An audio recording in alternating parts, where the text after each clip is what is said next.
नमस्कार, आप लोगों का द बिहार प्लस पर स्वागत है। देखिए, सिवान से हिना साहब जो है निर्दलीय चुनाव लड़ेंगी और अवश्य दिन की पार्टी एमआईएम जो है उन्हें अपना समर्थन देगी।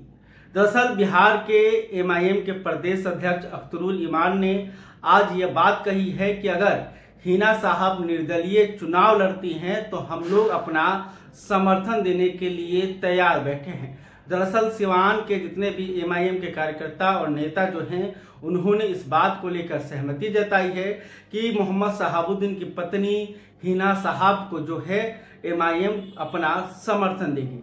देखिए, हिना साहब जो है वो लगभग कह चुकी हैं कि अब वो चुनाव लड़ेंगी और आरजेडी के टिकट पर चुनाव नहीं लड़ेगी।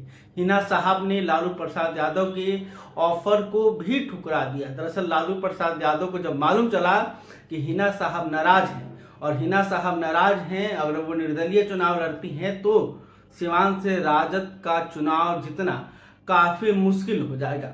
ऐसे में लालू प्रसाद यादव ने हिना साहब से फोन पर बात की और उन्हें कहा गया कि आप आरजेडी में एक बार फिर से आ जाइए, आपको सिंबल दिया जाएगा और आरजेडी के टिकट पर चुनाव लड़िए। लेकिन हिना साहब ने लालू प्रसाद यादव के इस ऑफर को जो है ठुकरा दिया।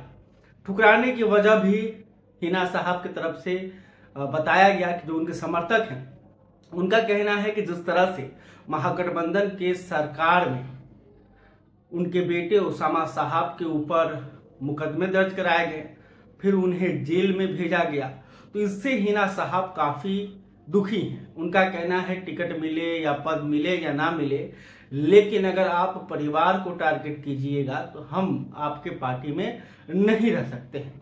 इसके अलावे जब मोहम्मद शहाबुद्दीन का इंतकाल हुआ था उस वक्त राजद के बड़े नेता यानी कि लालू प्रसाद यादव, तो खैर उनकी उम्र अधिक है, तबीयत खराब है, लेकिन तेजस्वी यादव भी जो है शिरकत नहीं किए, परिवार से मिलने नहीं आए। इससे भी कहीं ना कहीं उन्हें काफी दुख पहुंचा था। और अब हिना साहब के जो समर्थक उन्होंने ये भी कहा कि हिना साहब जब आरजेडी के सिंबल पर चुनाव लड़ती हैं तब उन्हें सिर्फ मुसलमानों का ही वोट मिल पाता है, यादव जाति का वोट उन्हें नहीं मिलता।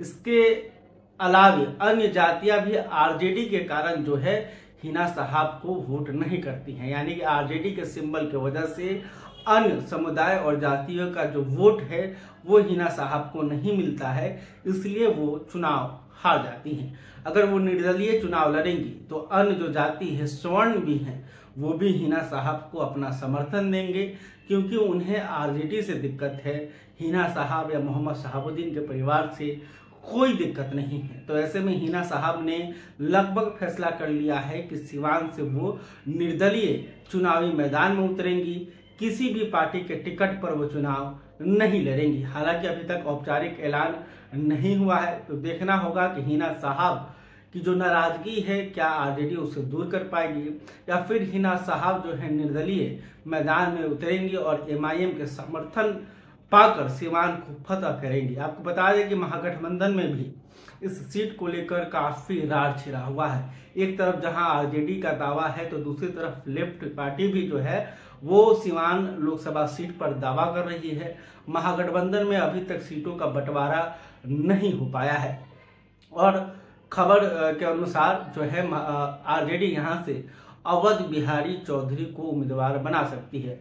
वही अवध बिहारी चौधरी जो मोहम्मद शहाबुद्दीन को अपना सब कुछ बताते थे, बोलते थे कि परिवार के लिए हम कुछ भी कर सकते हैं। लेकिन देखिए, समय के साथ लोग बदलते हैं, राजनीति बदलती है और जब मोहम्मद शहाबुद्दीन उस दुनिया में नहीं रहे, महरूम हो चुके हैं, तो कई लोग अपना रंग बदल रहे हैं। तो ऐसे में कौन किसके विरोध में आ जाए ये कोई बड़ी बात नहीं है। तो देखना होगा कि हिना साहब कितनी मजबूती से सिवान से चुनाव लड़ती हैं और क्या निर्दलीय या सीट जीत पाती हैं या नहीं जीत पाती हैं। खैर, अभी तक आपने हमारे चैनल को सब्सक्राइब नहीं किया तो तुरंत कर लें। इस खबर को लेकर आप क्या सोचते हैं कमेंट करके बता सकते हैं। वीडियो फेसबुक पर देख रहे हैं तो हमारे पेज को भी लाइक कर लें। बहुत बहुत धन्यवाद।